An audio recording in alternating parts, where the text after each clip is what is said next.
হাতের কাছে অনেক শপিং মল থাকলেও কেনাকাটার জন্য এখনো অনেকেই ছুটে আসেন রাজধানীর নিউ মার্কেটে।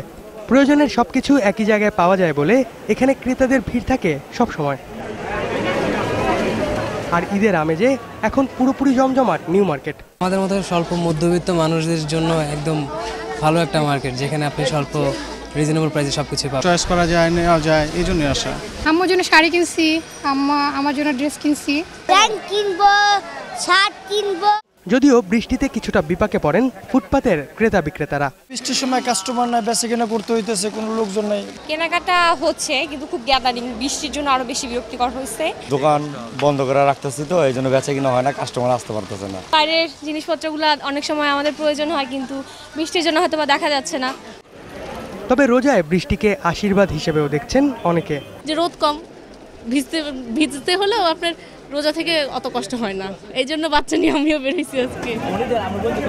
এদিকে বেচা বিক্রি নিয়ে খুশি অধিকাংশ বিক্রেতা, তবে বৃষ্টিতে ভিড় কিছুটা কম বলে জানালেন কেউ কেউ।